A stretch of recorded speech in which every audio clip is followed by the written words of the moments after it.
The New York Islanders just played their best game of the season and increased their winning streak to 4 games.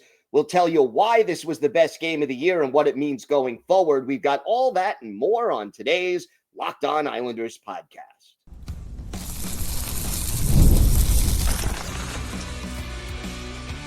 Your Locked On Islanders, your daily podcast on the New York Islanders. Part of the Locked On Podcast Network, your team every day. Welcome, everybody, to the Friday edition of the Locked On Islanders podcast, part of the Locked On Podcast Network, your team every day. I want to thank everyone who makes Locked On Islanders your first listen every day. Don't forget to subscribe on YouTube or wherever you listen to podcasts so you never miss an episode. Today's episode is brought to you by Game Time. Download the Game Time app, create an account, and use code LOCKEDONNHL for $20 off your first purchase. I'm Gil Martin. I've been covering the New York Islanders for almost 2 decades, and I wrote the book Ice Wars on the history of the Islanders' rivalry with the Rangers from 1972 to the modern era. So glad you could join us today to talk a little Islanders hockey. And boy, what a great performance by the New York Islanders. And we've got a lot to discuss about the Islanders' 7-2 win over the Red Wings. We'll talk about why this was the team's best performance. We'll have our key takeaways, our hero and go to the game, and we'll discuss the roster moves the Islanders made earlier on Thursday. Plus, we will preview Saturday afternoon's game in Philadelphia against the Flyers. When you win a game 7-2, it has to feel good. And this team controlled this game pretty much from the beginning. And any negatives that I have about the team's performance are minimal. They are minimal. 3 of the 4 lines in this game were really playing exceptionally well. The goaltending by David Rittich was really strong, but I have to say that the line that really impressed me the most in this game was the line of JG Pageau, Anders Lee, and Simon Holmstrom. And, that's your third line, technically, in the scheme of this game. But Holmstrom had a goal and an assist. Pageau, a goal. Lee, 3 assists. The line was a +3, although Lee was a +4, the other 2 +3. And they just created so many pretty plays. The goals that they scored, it wasn't just, they scored 3 goals in the game. It was the way they scored. The great passing by Lee, the setups, and just the way they were forechecking and controlling the tempo and the tone of the game and keeping the Red Wings backed up in their own zone was extremely, extremely encouraging. And we've got to talk about Emil Heineman. 2 goals in this game for Heineman, and he now has 5 goals on the season in 7 games. Now, obviously, he's not going to keep up, a 55, 60 goal pace for the season, okay? But what a great acquisition by Matthew Darche. And, he had 2 goals, 4 shots on goal, 2 hits. He's got a shot. I'm telling you, he's got a really good shot. And more important than the heaviness of the shot, he gets it off quickly. Both of those goals were almost like mirror images of each other, or kind of almost duplication in the way it sort of looked. But Heineman just got that shot released so quickly that there wasn't a lot that, the Red Wings' Cam Talbot could do about it. the Islanders, dominated early. Nice goal by Tony DeAngelo to get it started. And I just really liked the way they played. And they didn't let up until, in the third period, they started to take a few too many silly penalties and they didn't play particularly well. But by that time, it was 6-1 or something like that. At the time, they started taking the foot off the gas. Overall, top to bottom, this was the best performance we've seen from the Islanders. And on a night like this, the up-tempo game that Patrick Waugh wants to play, they played it. They played it. Every defenseman on the team was plus in this game, led by Scott Mayfield with +3, Tony DeAngelo a goal and an assist, Ryan Pollock 2 assists. This was a team effort.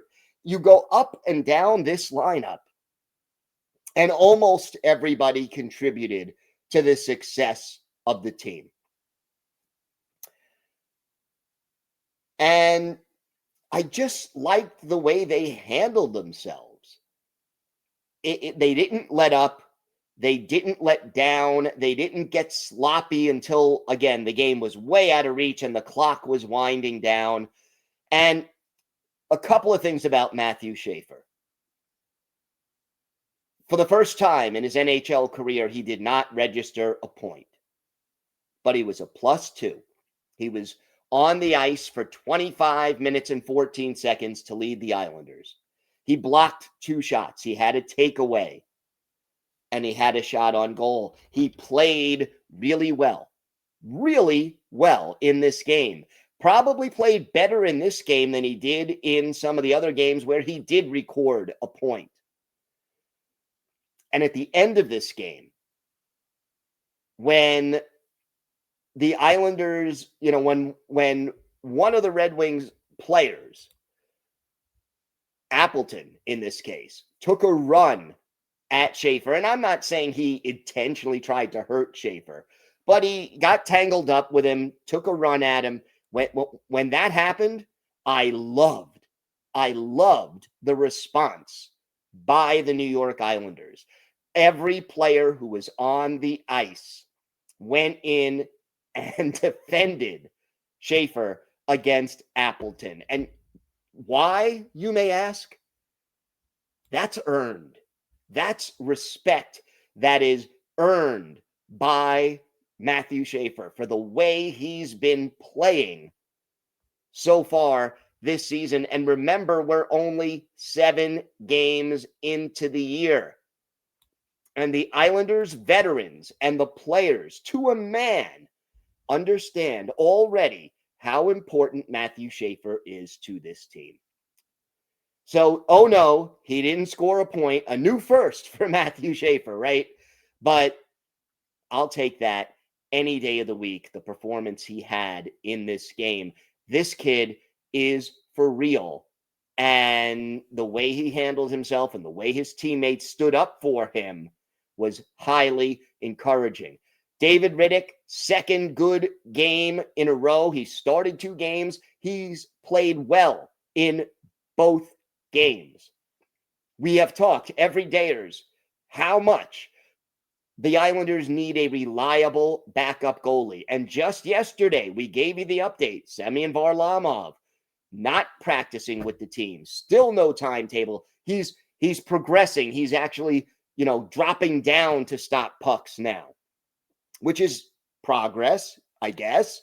But we need 15 back-to-backs. Haven't even had one yet. We're going to need a reliable backup. And look, David Rittich is not going to be this good every game he plays.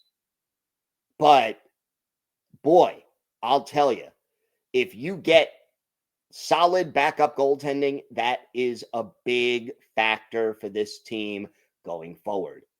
Now, were there some things I still wanted cleaned up? Yeah. The fourth line, they were not particularly good in this game. They were sloppy. They were a non-factor. And, Kyle McLean and Max Siplikov both -1. In a game you win 7-2, you can't be -1. I mean, that's just not very good, okay? And so, and when you consider that one of the 2 goals that Detroit scored was on the power play, that makes the -1 even more glaring. But that line right now, those players are struggling. Casey Cizikas got an assist, but did not play particularly well. Took a bad penalty. Kyle McLean, kind of invisible in this game, more or less. And Max Siplikov, my concern about Sippy right now, and I like him. I'm rooting for Siplikov to be better. But I don't know if he has the foot speed and the quickness to play effectively, consistently in the NHL. He is not the best fit on the 4th line, and we'll see, how he goes from here. But other than that, there are so few complaints. A couple of foolish penalties in the 3rd period, got a little sloppy, but by then the game was way out of reach. So a very strong performance for the New York Islanders, a 7-2 victory. A laugher, the first time that the Islanders didn't have to sweat a game. And now the win streak is at 4, and you can build on that as you head on to a long 4-game road trip. We've got a lot more to discuss on today's show. We'll have our hero and GOAT of the game. We'll talk about some of the roster moves the Islanders made, and we will preview Saturday afternoon's game against the Flyers, big divisional rivalry there. And we'll also have our Islanders birthday of the day. All that and a lot more coming up on today's Locked On Islanders podcast. Today's episode is brought to you by Rougiette. Let's be real, making excuses doesn't solve anything. We've all heard them before. It's just stress. I'm tired, or it happens to everyone sometimes. But when it comes to performance, sometimes your body just needs a little extra support, and that's where Rougiette comes in. Rougiette.com offers fast-acting, doctor-prescribed treatments for ED designed to help you stop making excuses and start making moves. Rougiette makes it easy to get started. You just connect with a board-certified doctor 100% online. No awkward waiting rooms, no in-person appointments. If prescribed, your treatment ships discreetly and directly to your door. The process is fast, simple, and private, and it's all handled by real doctors. It's about confidence, connection, and getting back to the moments that matter. Visit RUGIET.com/LockedOnNHL to get 15% off your first order. That's RUGIET.com/LockedOnNHL. And don't forget to use our code LockedOnNHL so they know we sent you. Rougiette. Stop making excuses and start making moves. Today's episode is also brought to you by your friends at Game Time. Hockey season is officially here, and nothing beats being in the arena for those opening games. But let's be real, getting tickets can be a total headache. Between waiting in queues, surprise fees, and prices that jump right before checkout, it's easy to get frustrated when all you want to do is cheer on your team. That's where Game Time comes in, the app that gives fans the advantage. It's your ultimate life hack for scoring amazing NHL tickets fast, easy, and stress-free. I love that what you see is what you pay. There are no hidden fees at checkout, and I could see a panoramic view from my seat before I purchase the tickets with their in-app seat view feature, which I love. You could even find NHL tickets for under $25. So take the guesswork out of buying NHL tickets with Game Time. Download the Game Time app, create an account, and use code LOCKEDONNHL for $20 off your first purchase. Terms apply. That's code LOCKEDONNHL for $20 off. Swipe, tap, ticket, go, Game Time.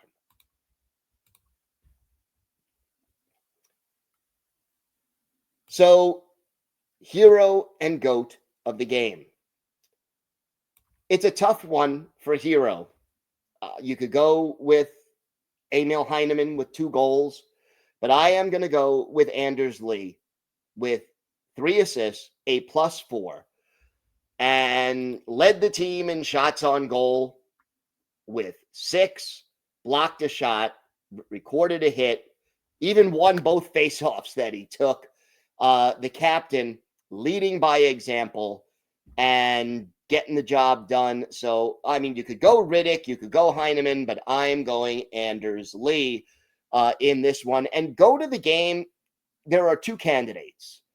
I can go with the foolish penalties, but that's kind of a little ambiguous. So I'm going with the 4th line, which was Cizikas, McLean, and Siplikov. They were the only line that really didn't contribute a lot to the team's success. And I just feel that they need to be better. I mean, Cizikas took 7 faceoffs. He won 1. 1 hit from Cizikas, 1 hit by Siplikov, 2 by McLean. And these guys played a little more than they usually do. You need more physicality. The trio totaled 1 shot on goal. That was by McLean. The 4th line, regardless of who's been out there, it hasn't been up to snuff right now. But this game, top to bottom, was the best game that the Islanders have played all year. And I don't even think anything else is all that close, to be honest with you. They were fast. They were aggressive, but they didn't make in their own zone. And I noticed this, and this is huge. I noticed this from the beginning of the game. The Islanders kept the Red Wings. They positionally, the Islanders have struggled in their own zone positionally all year. And everydayers know we talked about it all of last year. But from the jump in this game, the Islanders kept themselves between the shooter or the passer, whoever, the Red Wings offensive players, and their goal. And they kept the Red Wings more on the perimeter. And they just did the things they needed to do to limit rebounds, to limit high danger chances. And yeah, the Red Wings had their share of high danger chances, but how many second and third chances did they have? And you look back at this game, and I can't recall too many, maybe one instance where the Red Wings were in the Islanders zone 5-on-5 for an extended, 30, 45 seconds, a minute. That didn't happen. And we talked just yesterday on the show that, yeah, changing goalie coaches could help Ilya Sorokin and could help David Rittich. But ultimately, if you don't play better in front of the goalie, it isn't going to matter. Well, guess what? The Islanders played better in front of the goalie against the Red Wings. And if they can continue to play like that consistently, the results are going to come and this team will be better. So I was thrilled with the way this team played defensively, with the goaltending they got, with the balanced scoring, with the way they didn't take their foot off the gas. This was pretty close to a complete game. And yes, the Red Wings were on the second day of a back-to-back, and no, they didn't play particularly well. But when your team dominates a game like the Islanders dominated this one, you just smile and enjoy the moment.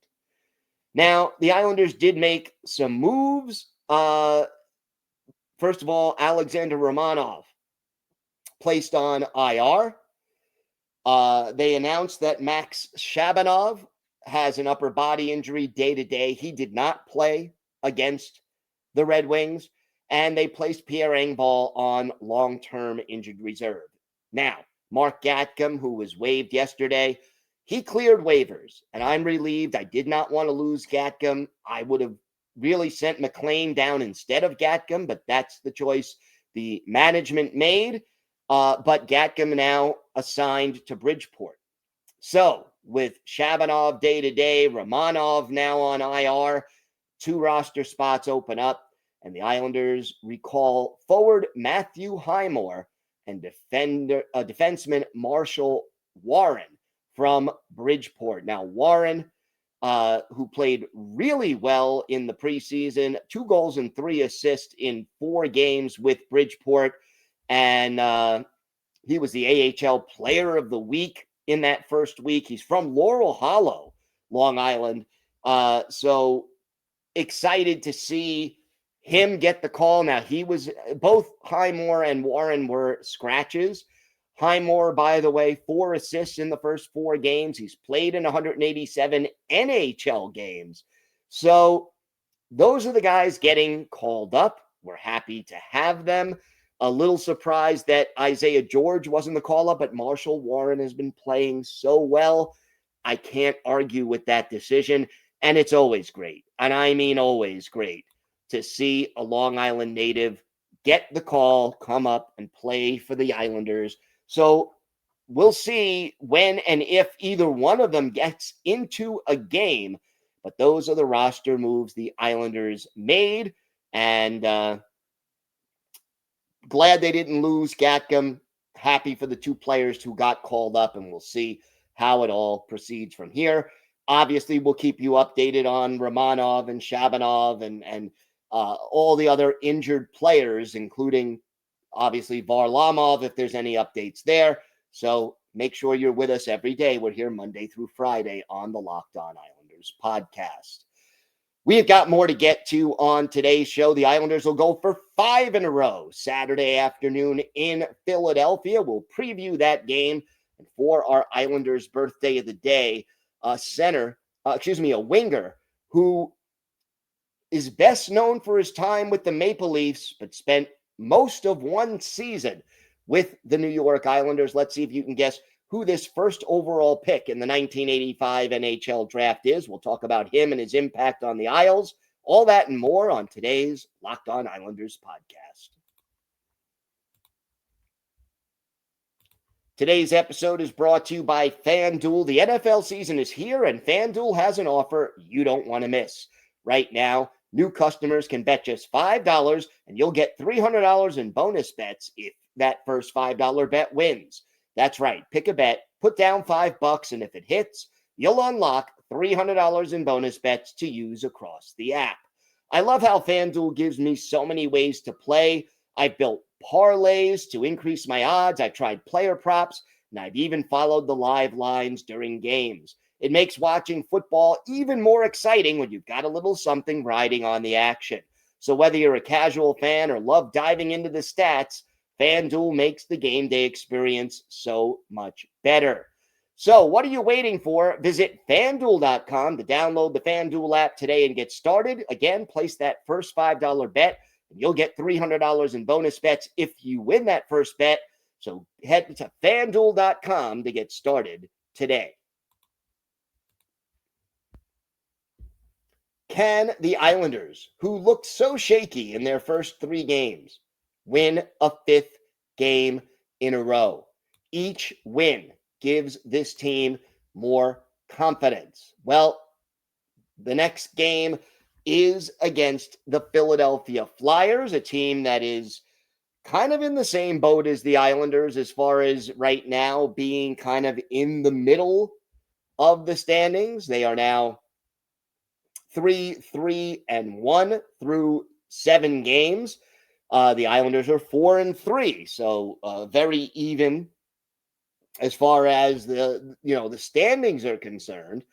The Flyers right now, 26th in the league in goals scored. They've struggled there, but their goaltending is top 10. They entered last night's 2-1 loss against Ottawa, ranked 9th in the league in goals against. Their power play has been struggling, 25th in the league, but the PK is solid.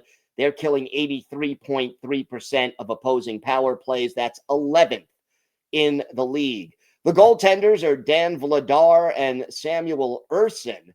And Vladar got the start against Ottawa, so we'll see whether they go back to Vladar or go with Ursin against the Islanders Saturday afternoon. And some very familiar names on this team: Sean Couturier, Tyson Foerster, Owen Tippett, Trevor Zegras, now with the Philadelphia Flyers. And they're a team that, can't take them lightly. Let's put it that way. The line combinations for the Flyers: Couturier, Travis Konechny, and Owen Tippett are the top line. Noah Cates, Tyson Foster, and Bobby Brink are the second trio. Then you have Trevor Zegras on the third line, left to right. Zegras, Christian Dvorak, and Matvei Michkov. And then the fourth line, Rodrigo Eberle, centering Nikita Grebenkin and Garnett Hathaway. Cam York and Travis Sanheim are the top defense pair. Nick Seeler and Jamie Drysdale are the middle pair, and Igor Zamula and Noah Juulsen are the third pair. I mentioned the goalies, Vladar and Urson. Rasmus Ristolainen on IR. He will most likely not be available for this game. Islanders need to keep the momentum going. This is the start of a 4-game road trip. I would like to see them get at least 5 points on this 4-game road trip. This is a divisional game, so that always adds a little more juice to it and a little more importance as far as the standings are concerned. And like I said, you can't take the Flyers lightly. They are retooling as well. They have a new coach. They have a new philosophy. And I think they will not be an easy team to defeat, especially in Philadelphia. If the Islanders can win 5 in a row, boy, the confidence boost that we will see from this team, it will be pretty impressive. Time now for our Islanders birthday of the day. And Saturday will be the 59th birthday of former Islanders winger Wendell Clark, the Kelvington, Saskatchewan native. First overall pick in the 1985 draft. First round, first pick. He was drafted by the Maple Leafs, made his NHL debut right away, and scored 34 goals as a rookie. Had a career-high 46 goals in 1993-94. Joined the Islanders in 1995-96, scored 24 goals, and had 43 points in 58 games for the Isles, who then traded him back to Toronto, where he played 2 full seasons after finishing 95-96 there. Later finished his career with the Lightning, the Red Wings, the Blackhawks, and briefly again with Toronto. A power forward. He was 5'11", 197, but he never backed down from anybody. He was physical, and he could put the puck in the net. Not the best passer, but, scored 30 goals in 96-97, and then 28 goals in just 65 games in 98-99. Finished his career with 330 goals, 564 points, and 1,690 penalty minutes in 793 games. 37 goals and 69 points in 95 playoff games, but none of those with the Islanders. One of his better games as an Islander, Isles visiting the Avalanche in Denver on January 22nd, 1996. Tommy Salo, the goalie for the Islanders. Patrick Waugh, the goalie for the Avalanche. And Colorado took an early 2-0 lead on goals by John Clem and Adam Deadmarsh. But then in the second period, the Islanders go to the power play, and it's Wendell Clark on the power play, his 20th goal of the year. Alexander Semak and Scott LaChance with the assist. That made it a 2-1 game. But in the third period, with the Islanders down by a score of 4-2, our Islanders birthday of the day, Wendell Clark strikes again.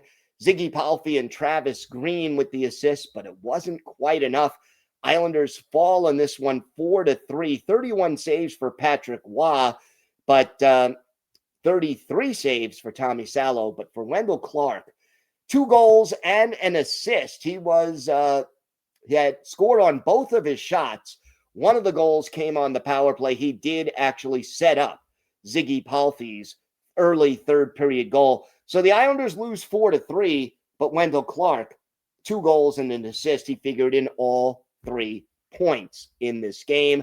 Wendell Clark is our Islanders birthday of the day. Thank you for making Locked On Islanders your first listen today. For your second listen, check out the all-new Locked On NHL Game Night. Every game, every night until the Stanley Cup champion is crowned. get local analysis on a national scale. You could find NHL Game Night on Locked On NHL, both on YouTube or wherever you listen to podcasts. It's part of the Locked On Podcast Network, your team every day. If you have a question, a comment, maybe a topic you'd like us to discuss on a future episode, and we have some, but keep them coming. We'll get to them early next week. Send us an email at lockedonislanders@gmail.com. If you leave your first name and where you're from, we're happy to mention you on the show when we discuss whatever's on your mind.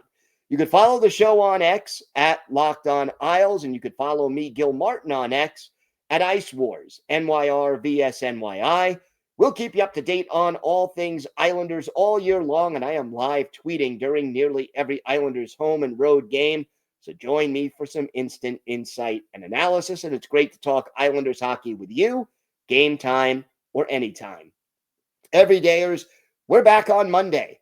We will have our key takeaways from the game against the Flyers, which we are all looking forward to, and we will have the latest injury updates and the latest Islanders news, notes, and happenings. So far, 4 in a row. Got to be happy with the way things are going for this team. Have a great weekend, everybody. Stay safe. And of course, let's go Islanders.